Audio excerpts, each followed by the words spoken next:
Warlocks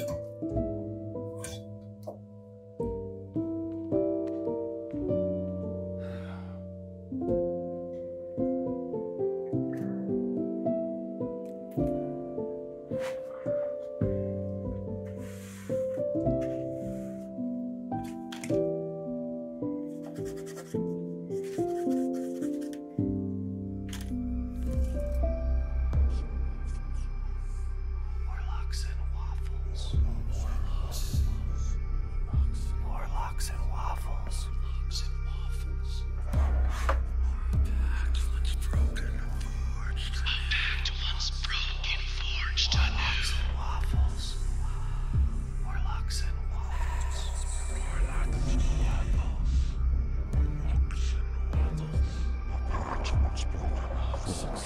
Warlocks and waffles.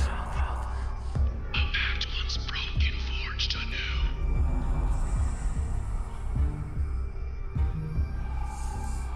Warlocks and waffles.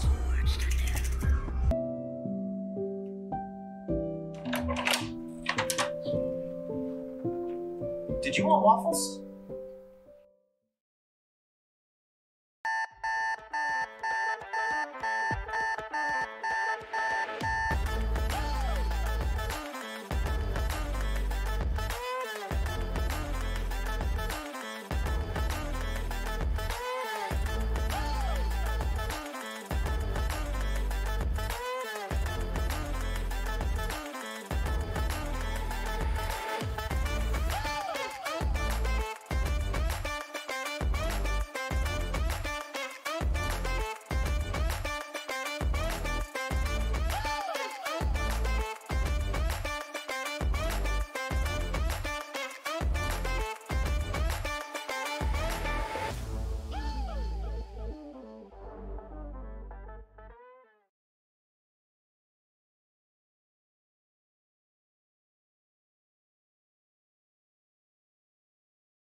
How about now? Freaking Streamlabs. Streamlabs decided to update right before I went live, and apparently it decided to change what my default microphone was. So yeah, this is a lesson on why you should always check your microphone before you go live. Let's start over. Hi, everybody. Welcome to Warlocks and Waffles. If you're new here, usually there's another person over here in this box, but they're not here. And so I'm going to give them a very hard time about it. But I don't know what's going on. He might be having computer problems or something like that. So I'm not going to give him too much hassle about it. In the meantime, because he's not here, I made this nifty little graphic here to replace him. So, enjoy that. Welcome to Warlocks and Waffles. If you're unfamiliar, this is a morning TTRPG talk show thing. We are, as far as we know, the only TTRPG morning show until somebody comes at us and challenges us for that title, in which case we go into sudden death.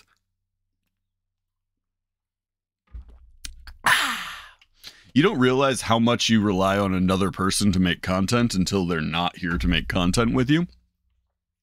So, imagine anytime I'm not talking, anytime there's just a lull in the conversation, that Juni is there saying something nonsense. He's just talking about something or something else or another thing that could be there as well. I'm very tired. My brain is not operating on all of its cylinders this morning. So you can expect great content this morning. I'm very excited. I figure since Juni's not here, what better topic to talk about than when you had a session planned and then a player you had planned around being there doesn't show up or has to cancel at the last minute. Because we've all been there. D&D, the big bad of TTRPGs is always the scheduling of them. That is it's a universal concept. It's something that we've all experienced with TTRPGs. Everyone has experienced late cancellations or players just not showing up and forgetting that they were supposed to have a game. I can't count the number of times that I've had a game going and then somebody messages me just out of the blue, like half an hour into the session, and is like, "Oh shoot, we were supposed to be playing. So sorry, I'm not gonna make it." Totally fine. Real life happens. But what do you do as a GM in that moment? What do you do to make sure that the game continues, especially if you had planned stuff around them being there? There is a group that I play with. I've talked about them on the show before. My friend Mel, who was in Hooligans and played played Shelly in Hooligans. If you watched Hooligans, she played a sort of Frankenstein's monster character that was like just this sort of mismatched pieces put together, and then she was a fighter, if memory serves.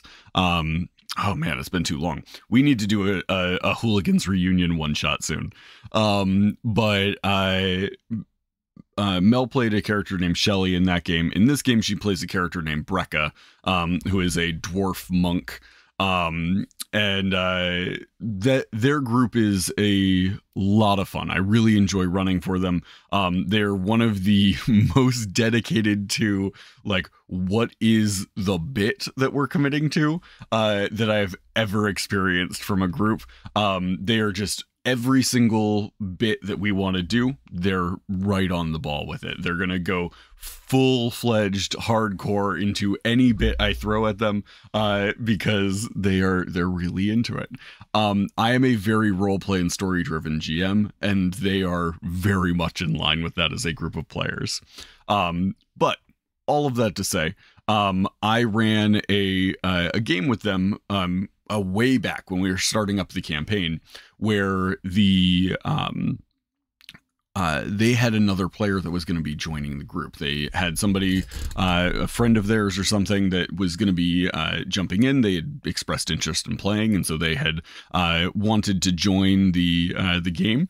And so I got in contact with them over the week leading up to the session, and they had like sent over a bunch of stuff about like, this is the sort of character I was thinking, this is all the information I want, and sent me over all of these thoughts. And so I had taken those and I had spent a bunch of time over the course of the week, because this was towards the beginning of the campaign. We didn't necessarily have a clear story, a clear like focal point for the campaign yet. We were still sort of getting to know the characters. So I made the brilliant decision to, as I'm working their character into the story and really working on making sure that they have a backstory that is tied to the world and stuff like that, I decided to really tie a main quest line to this character and their story. So there was a character who had grown up in like different places. She was kind of a merchant background, that sort of thing. But her big thing was that she was looking for information on her dad. Her dad had gone missing a long time ago, and so she was trying to find any information on them and what had happened, which had led her to this town that the rest of the party was in. and she was looking for people who could help her find information. And so I created this elaborate story about how her dad was like a sailor, but he was a pirate, and had kept that secret from the family. But he was a pirate. He had been a pirate on this ship that had been similar to like the Black Pearl from Pirates of the Caribbean. It's this like infamous pirate ship. So he had sailed on this ship. He was part of that crew. That crew had been bonded together over many, many years of sailing. And then it all had gone wrong, and one person from the crew had sort of gone after the treasure that everybody else had stockpiled. And so there was this, I don't want to say mutiny, because it was really just like one person turning on the rest of the crew. But it had split up the crew, and her father had to go into hiding. And that's when her mother and her, like he had gotten married to her mother, and then they had this character. And this was years and years and years ago. One day he had seemed really stressed, and he had packed some stuff, and he had left on a trip, and then he never returned. And so I had created this elaborate story revolved around these pirates and these characters and the ship and all of this stuff. And they had gone into like this backstory, and I had given it to the rest of the players. They had gotten all of this stuff. They were on board. They were like, yes, like let's help this character find out what happened to their dad. So we put this elaborate quest into place of like, we're gonna go after this. I had made handouts. I had spent like hours doing like stuff in Photoshop to make like cool like in-world handouts that I could give them of like journal entries and the ledger of the ship and like all of this stuff. And I gave them all of this, and then they that player played, I think, 2 sessions. They played the first one where she was introduced, and they like went off on their quest, and then they did the second one where they found like the guy who had led the mutiny and his crew, and like fought him. And then she never came back. She like had some work stuff come up, and she wasn't able to come back to the game, and so she never came back to the game. But like, that was the quest. That was what I had put into place for this group, was this really intense like pirate mission, where they were going to be like tracking down these different like legendary pirates essentially. And so I gave them this ship and like a map to treasure and all of this stuff, and they went off on this pirate mission that no longer had a motivation behind it, because the person who was like supposed to motivate it stopped playing. It can be very easy to get discouraged in like in that moment of like, okay, well, what do we do about that? That person is not playing anymore. That person is not going to be coming back to the game. How do we pivot the story in a way that is going to allow for the rest of the party to continue? And that's obviously an extreme example of like a game that had a player not only like not show up for a session, but legitimately couldn't come to any future games and had to be fully written out of the story. But there's a few elements that I always stick to when I'm trying to pivot a story on a fly. The first one that you want to look for is you want to make sure that the people who are there have something that they can do. That's the most important part, is like the people that have shown up to your game, the people that are there to have a good time and play. Just because another player didn't have the ability to show up to a game doesn't mean that they shouldn't be able to play. I've seen games that will cancel if only one person can't make it because they want every player there every time. And that can become very stressful for the players who are there, because they're like, well, I'm setting that time aside. You want to make sure that that game is still ran, if you can. If you're in a place where it's like, okay, the one person who is showing up or who can't make it is very important, I totally understand that. But for the most part, you want to make sure that you are running with the people that are there. That could be doing a side quest. That could be doing a little like shopping episode. I'm a big fan of bottle episodes, where it's just like small self-contained thing. Like let's do that. There's a lot of like stuff that you can do there, where it's like, okay, let's do a little a shopping episode, let's do a side quest, something like that. But yeah, there's a lot of stuff you can do there. My goal is always, let's do an episode where, and I always refer to sessions as episodes, I don't know why. Let's do a session where the players are going to go off on some weird little side quest thing. Like, they're in this town pursuing this thing. Let me give them a momentary side quest in a tavern or something like that.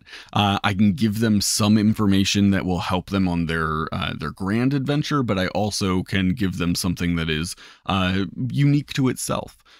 So if you have a group that is playing and they're going through this adventure and one person's not going to be able to be there, if you don't want to move forward with the story, or you've like written them into the like really important details of a story, I've had a game where I was like, okay, well, they've got this wizard with them. That wizard can cast these things. Like, okay, I can build my plans around the fact that they will have that. If the player's not going to be there, I could put them on autopilot and just have them like cast the spells to do it. But it's more fun if the player has the ability to do that on their own. So what I usually am going to do is I'm going to have it be set up so that when the players are going towards that, there is something that will divert them to do something on their own. Proxying absent players with consent is also a fun challenge. Yeah, I enjoy playing like some of my player characters when my players can't be there. I think most of the time I feel like I do a good job of playing them true to their character, or at least a parody of them.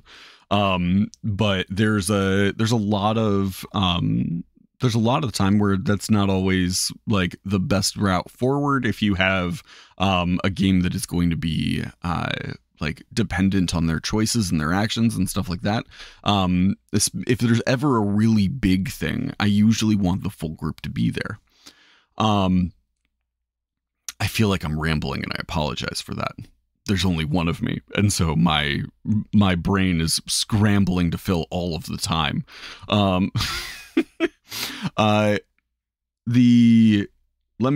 Let me refocus, because I don't want to ramble for you guys. I want to give you good content.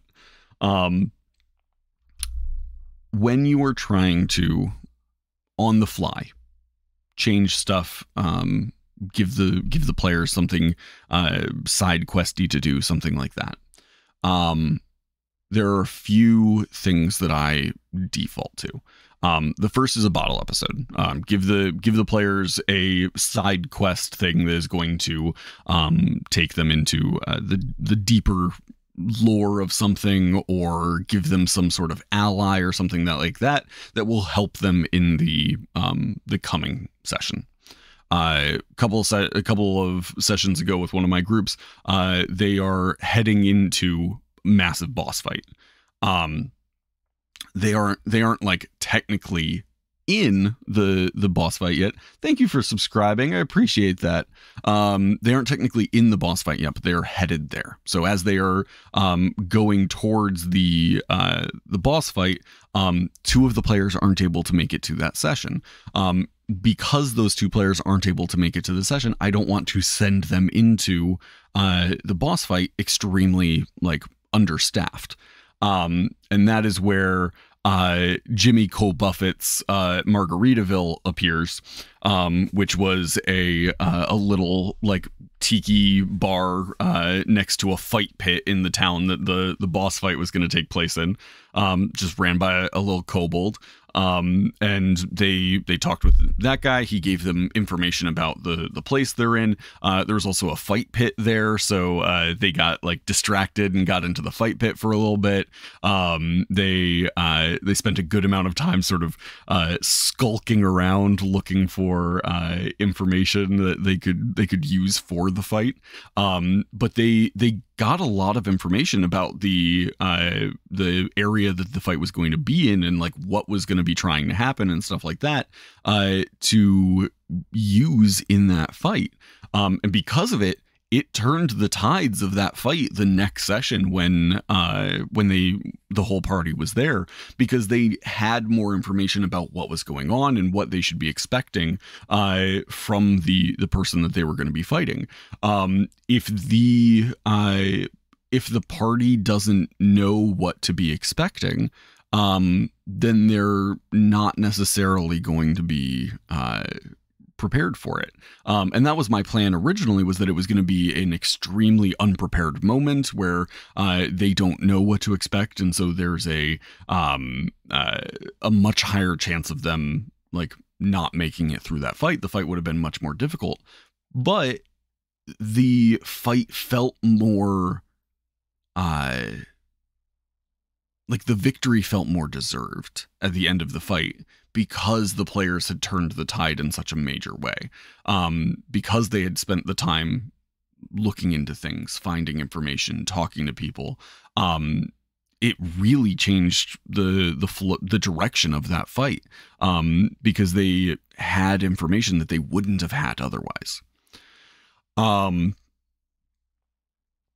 If you are having to pivot on the fly, like I've had players that didn't show up for a game that I didn't know they weren't showing up until it was already during the session.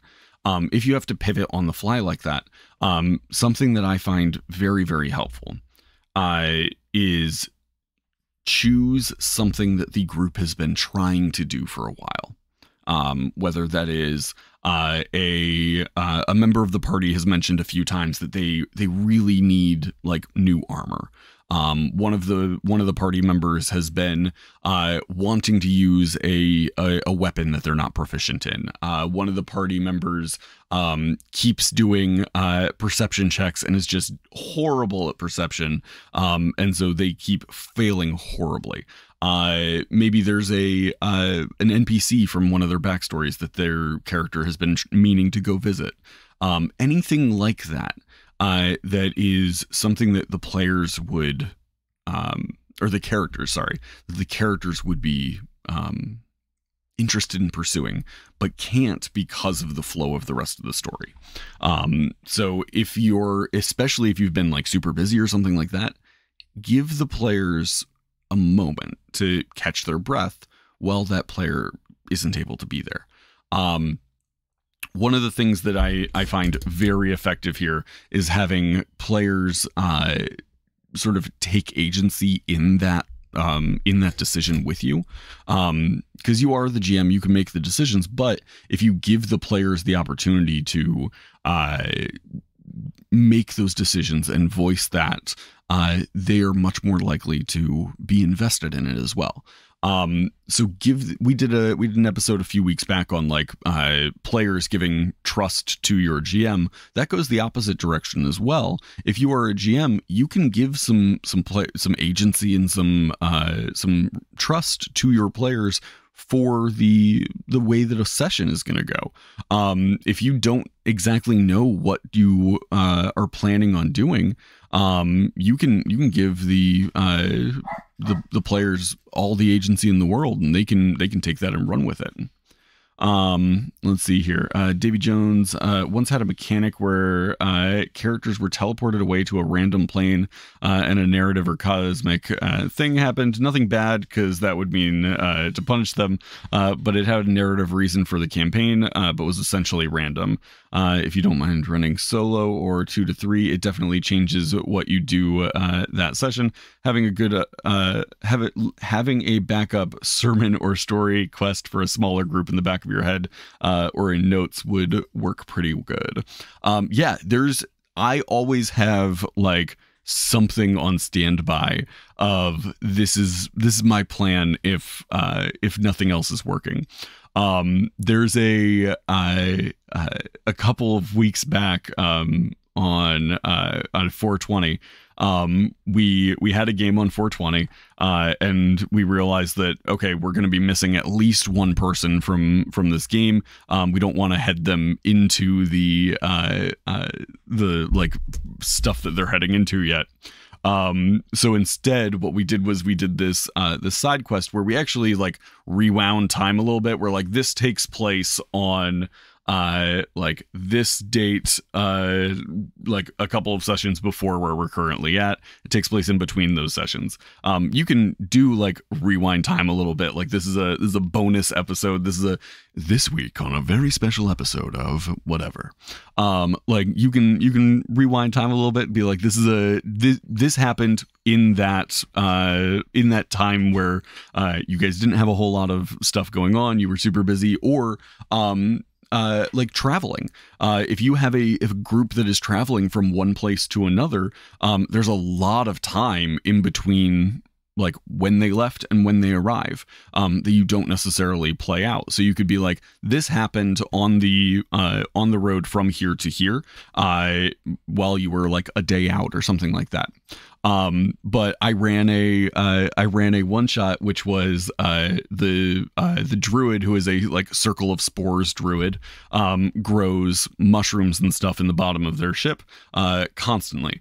And so we did a very special episode where the spores of the mushrooms had like gotten up into the rest of the ship, and while the rest of the party was sleeping, they all got really, really high on magical mushrooms, and they all transcended into this other astral plane and went through this really like weird trippy world to try and like find their way back, and at one point they essentially played Mario Kart. At another, they were like wandering the halls of this like other planar like God's realm or something like that.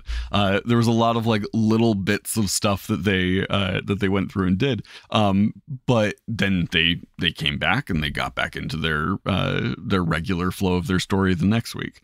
Don't be afraid to change stuff up and run things a little bit differently than you normally would, because there's a lot of stuff out there that you can play around with to make things awesome. Let's see here. No, we haven't done in a while. Let's do the Ranger report.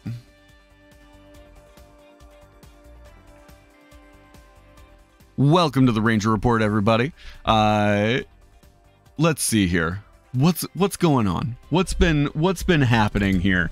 If you haven't already, check outside. You'll find that your co-host may have been abducted by aliens. If you look around and you can't find your co-host, consult your local divination wizard immediately. The weather report this week is that storms have knocked out all ability for internet or cellular communication. Even sending spells are short-circuiting, but only in the area immediately surrounding Juni's house. This Ranger report brought to you by Mocking Your Friends. If you are headed north this week, make sure you check out the local Giants Festival. The Giants Festival is hosted by the local tribe of Goliaths, who every year hosts the Giants Fest. The entire town is built up to look like it is built to giant size, so that you can feel very, very tiny. Or if you go just south of there, the local Pixies are having a different festival, the Pixie Fest, Fest. Pixie Fest, everything is built to a very small scale so you can feel like a giant. Go ahead and check either of them out. If you're a pixie, you might want to check out the Giant Fest and just feel even smaller. If you're a giant, you may want to check out the Pixie Fest and feel like a god. If you're looking for something fun to do, check those out. The Ranger Report, as always, is brought to you this week by a very special friend. This week, let's see, who do we want to dedicate the Ranger Report this week to? We'll dedicate the Ranger Report to our friends Rosie and Dan, who are doing some cool stuff over on the Nat One Fun channel. They're doing a Lord of the Rings game over there. Let me find the link so I can drop it in here. There is the link to their crowdfunder. Go check them out. There's a bunch of cool stuff happening. They've got an awesome cast that they're pulling together. It's going to be awesome. If you haven't checked out anything over on the Nat One Fun channel, you know it's high quality. It'll be incredible. And Rosie is going to be running the game, so like, obviously it's going to be amazing. Rosie is a very, very talented storyteller and game master and just all around fantastic person. If you haven't checked it out, go check out their crowdfunder, throw a couple bucks at them, help them make that happen. That is it for the Ranger Report. Tune in next time whenever we decide to do a Ranger Report again. That is all. Ranger Report serves as a very good just break for my brain as I try and think of more things to say. Oh man, you really don't realize how much you have to talk to fill a space until you're the only one talking. There are let's see here. Juni's not here. So what is something that I want to talk about that Juni will have no interest in talking about? Ooh. Let's see here. Boop-a-doo-doo-ba-doo-doo. I don't know. I'm blanking. Anybody in the chat who's anybody in the chat who's hanging out and has like ideas or questions or anything like that, throw them out there, because my brain is not processing anything this morning effectively.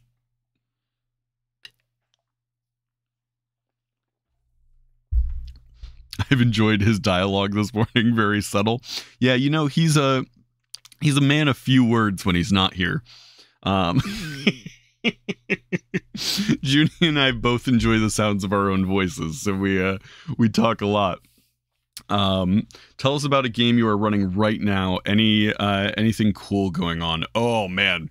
Well, I don't know if Davy Jones is still in the chat, but I currently am running a game for his group that I am very, very excited about. Their group is currently stuck in a town that is caught in a time loop. And so every day the town is experiencing the same thing over and over again. But the party is like aware of the time loop happening. And so every day there are these same like series of events that are happening. Every morning they wake up at 5 a.m. to the sound of the town bell ringing. And they go through and they do like anything that they want to throughout the day to try and find more information. It's been a very interesting one to prep for, because I have to prep the like the stuff that happens every day, and like the stuff that is going to be a part of the regular loop. So like the things that are happening every day during the loop. But then I also have to prep like based on what the party does, how does that affect that day-to-day rotation? So if you are doing like if you have something on that daily rotation and the party somehow stops it, or they intervene in some way, then that thing didn't happen. So something else is going to branch off of that thing. The party is currently they just had their first session where they really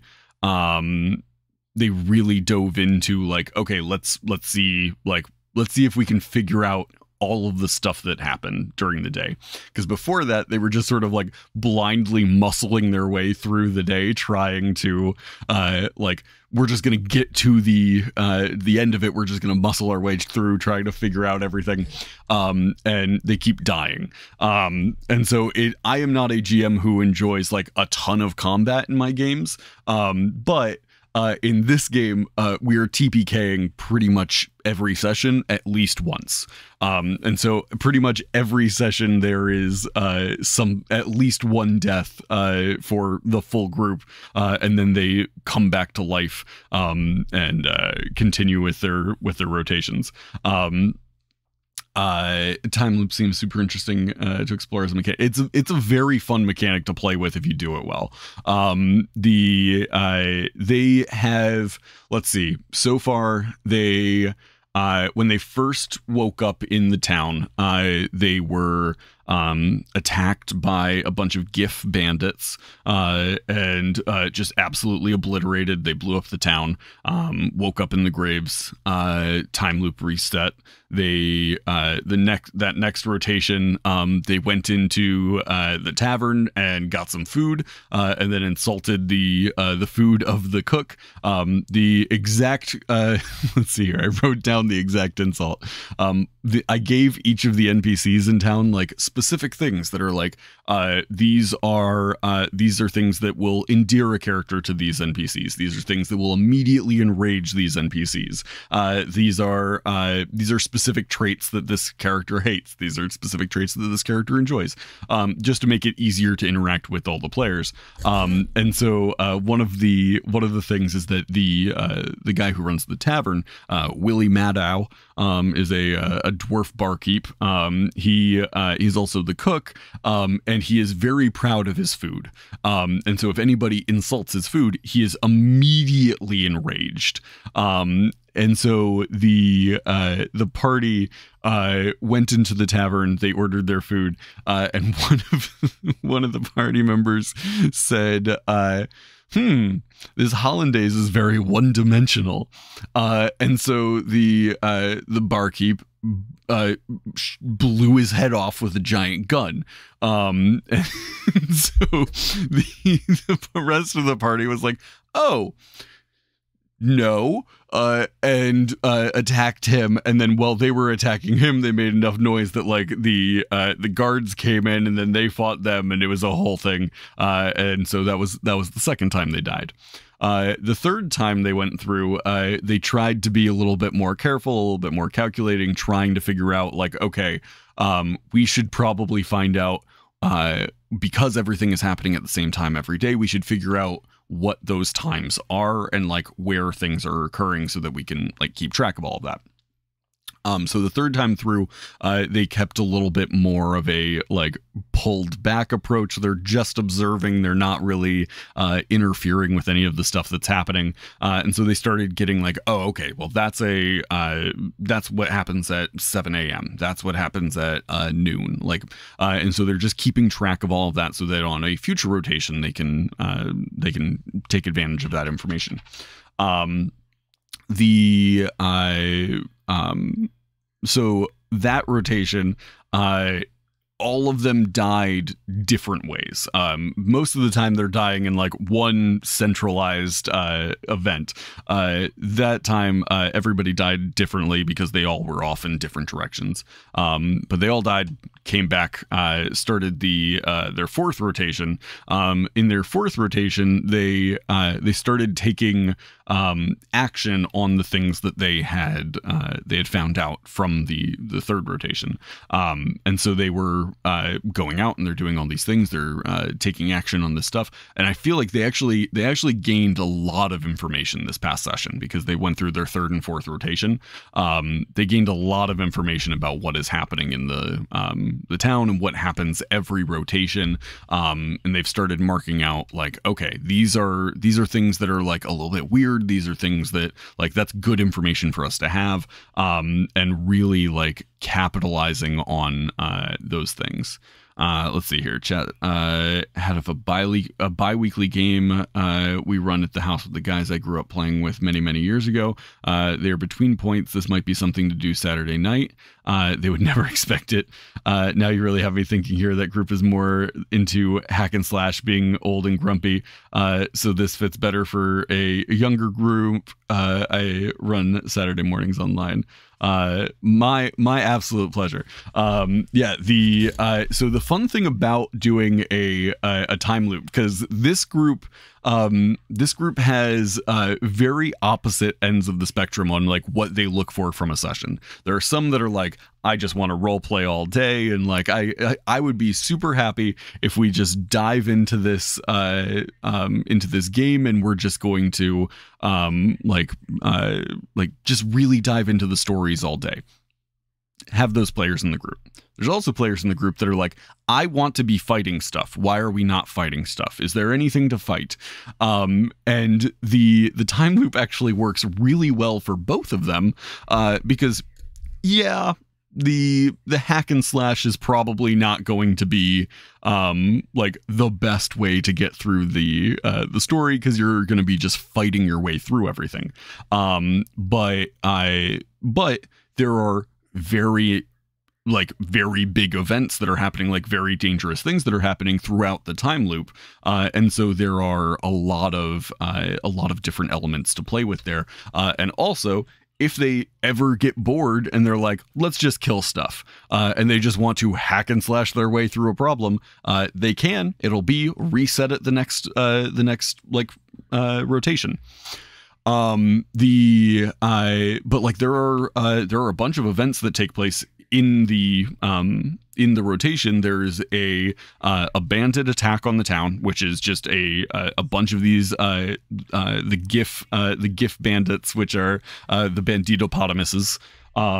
They attack on towards the end of the day. So there's one massive fight that you absolutely can get into. There's also things like at one point the tavern, or not the tavern, the blacksmith. There's an explosion there. It bursts into flames, and the town has to rally to like put out the fire. There's a rock slide that crushes a couple of buildings. There's a house that is like has a bunch of these angry spirits in it that riot and attack at one point during the day. There's a bunch of different things that are like happening throughout the town throughout the day. So if they go through one rotation and it's all really like role play focused, then the next rotation they could be like, okay, let's go and see, like, if we played like if we went and did a attack on this creature, is that going to be is that going to benefit anything? Let's just have a fight and see what happens. But yeah, there's a lot that takes place. What kept them from leaving? A very good question. They haven't tried yet. So I won't say it on here because they might listen. And I don't want them to know until they try. I will say the other mechanic that I put into play here that I think is very important is you want to make sure that, like, in a time loop like this, where every time they die they come back to life, death no longer has any consequence to it. There's no downside to like dying if you are going to reset. The only downside is, like, until everybody else is dead, you're not playing. But like if your character dies, you're resetting, no consequences. Which means that the whole party could just sort of like okay, well, we're going to just endlessly die in the pursuit of like finding our way through this. And I wanted to make sure that that wasn't the case. I wanted to make sure that we were still taking the appropriate actions and still had like a semblance of self-preservation to this game. You can use the fact that you will reset as like a focus and something to make sure that you are like use it to your advantage, knowing that you will reset. But I wanted there to still be something there that would cause the cause that to be a something to still try and avoid if possible. And so what I did was every time they die, every time they reset, their body has a harder and harder time coping with it. And so originally my plan was like, okay, well, I'll give a point of exhaustion every time they come back. And I was like, no, that gets real bad real quick. So instead what I did is I have a modified version of the like permanent insanity tables. I have a modified version of those where as they are playing through the game, every rotation, every time they have all died, when they come back, all of them have to roll on that table. So all of them are getting something that is going to make things a little bit more difficult going forward. So some of those are like they've picked up a slight tremor to their hands. So any dex-based skills, they're going to be -1 to those skills. Some of them, one of them picked up like a slight stammer to their speech, where any like charisma-based skills have a -1 to them. The one guy got a real bad one, which is he no longer knows what is real and what is not, and so he constantly doubts what he is actually seeing, and because of that, he has disadvantage on all perception checks. And then one of them, what was the other one? He's seeing things that aren't there. So anytime he is in dim or dark light, he sees things moving, and so it throws him off. But those are there are the potential that you get bad ones. The majority of them are like, you have a -1 to this skill. You have a -1 to this skill. And so those can add up, and there is enough of a fear of like getting those too quickly that it is holding them back on just like, okay, well, death doesn't matter, so let's just like die a bunch of times and see what happens. Because the first time they died after they had reset the first time, so the second rotation, end of the second rotation, they ended their second rotation at like they wake up at 5 a.m. and I think they were dead before 7 a.m. Like it was very, very quick, where they went into the tavern and they picked a fight and like got obliterated. And so having that mechanic in place makes sure that they are like, oh, okay, this is, even though we come back to life, it is not consequence free. Which is a very important thing to make sure is in place for a game like that. If you've never played with like time looping mechanics, it can be very, very fun. I used to have a sword that I gave one of my players, and I forget what I called it, but the basic mechanics, it's been a very long time since I played this one. The basic mechanics of it was that when you swing it, if you got a nat 20, you would see this like incredibly incredibly powerful version of yourself. It was like linked to time magic, and so when you rolled a nat 20, you would see this incredibly powerful version of yourself. You'd be wearing like incredible armor, and your weapon would be cool, and like it had all this stuff, right? And so they anytime they had a nat 20, they would transform into that version of themselves for a second and do crazy damage. What they ended up finding out much later on in the campaign, when they were much more powerful, was occasionally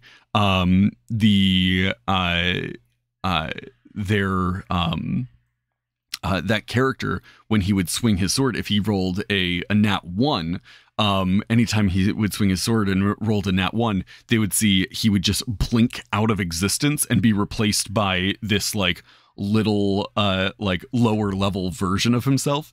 And so what it did was at a nat 20, it would switch places with a horrible failure in the future, and it would just like blip them away, and then they'd like make their attack, and then they'd come back. But there'd be like a little bit of time there where they were like stuck with having a low level version of their character there for a bit, which was very, very entertaining to me to watch them like to watch the player sit there and be like, okay, how did I, like, there's been a lot of changes to this character. How did I play them when they were level 3? So that I can play them that way now. And playing this like parodied version of themselves was a lot of fun. If you haven't used like time magic in your games, you can do a lot of fun stuff with it. And the great thing about it being like magic is you can explain away a lot of the like, but what about paradoxes and stuff like that by just saying, oh, magic. It changes things. Reality is rewritten around you. It doesn't matter. Yeah, time magic is fun to play with. Been playing since 76, and I've never done a groundhog time loop situation ever. This is great. Time travel, yes. Looped, no. Very cool. Yeah, I love the time loop. It's one of the things that I have spent the most time prepping. I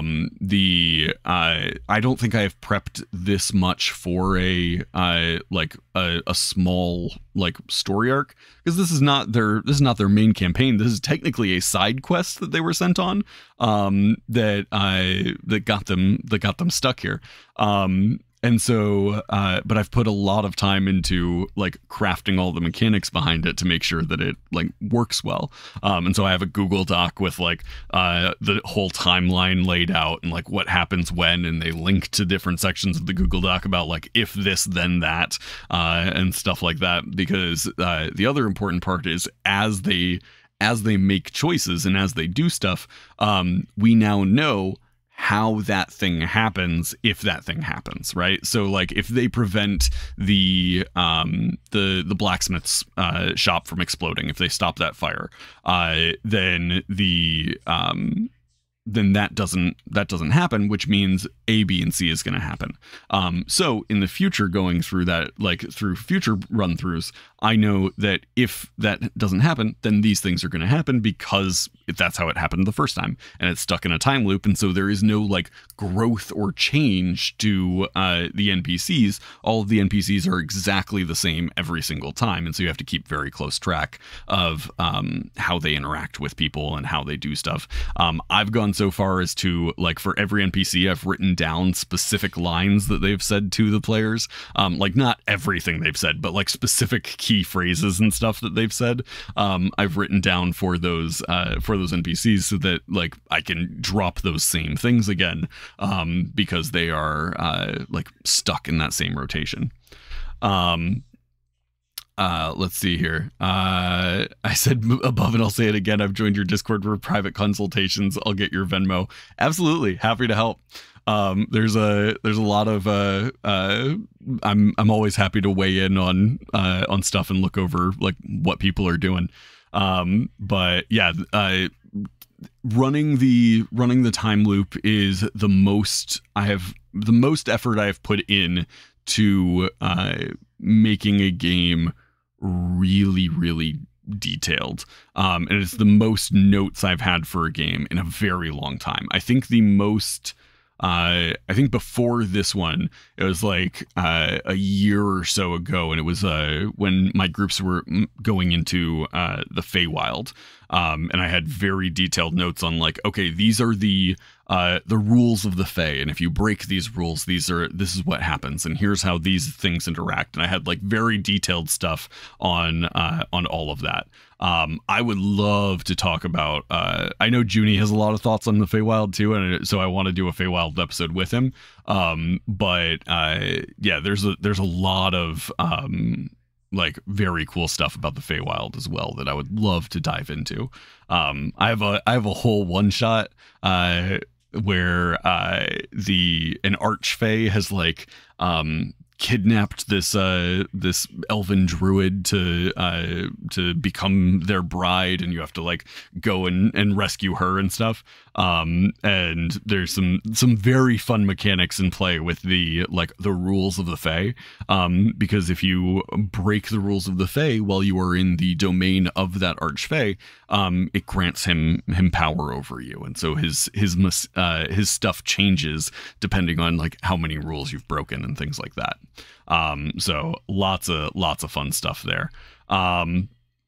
There are tons of cool things out there that you can play with. Thank you guys so much for hanging out this morning. I know it's not the normal show. I know it's not what you normally expect from Warlocks and Waffles. There's only one of me this morning, but we will be back on Monday at 8 a.m. Eastern time. There's I'll talk with I'll get in touch with Juni over the weekend. We'll see what we want to talk about. Maybe we'll do the Feywild episode on Monday. But there's a ton of stuff that we want to talk about. So Monday we were back at 8 a.m. Eastern. Tuesday we were over on the Greater Restorations channel, doing Humblewood, and playing through that with Rosie in the chat. Juni and I play Adopted Brothers, and Rosie plays our mother. So it's a lot of fun. Come check it out. That's on Tuesdays.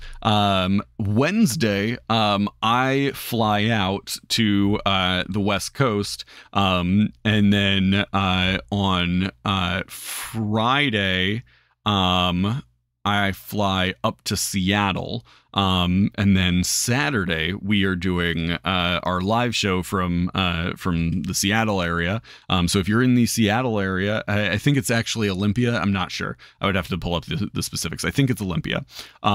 If you're in that area, the Capitol Mall in Olympia is where we're going to be performing. We're doing our live show, which will be 2 hours of Warlocks and Waffles content.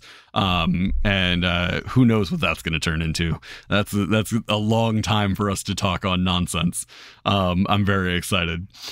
But that will be on not tomorrow, but next Saturday.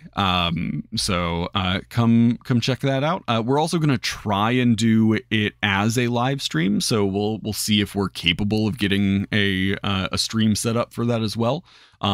If not, we will do our best to like record it so that we can make sure that is available to you guys after we get back. Thank you guys so much for being here. Thank you so much for making the time. If you haven't already, join the Discord. We've got a ton of fun people in there. And if you ever want to jump in on anything, if you ever want to ask any questions, anything like that, feel free to throw them in there. We're happy to help. In the meantime, have a great rest of your weekend, everybody. If you're new here, we always end this show the same way. We give off 3 pieces of calls to action here. First call to action is when stuck in a time loop, take the time to figure out what happens in that loop. Second one is if you can't make it to a game, let your GM know as early as possible. And the third one is, you know what? It's a good weekend. Treat yourself to an ice cream sundae. If you're lactose intolerant, treat yourself to something else.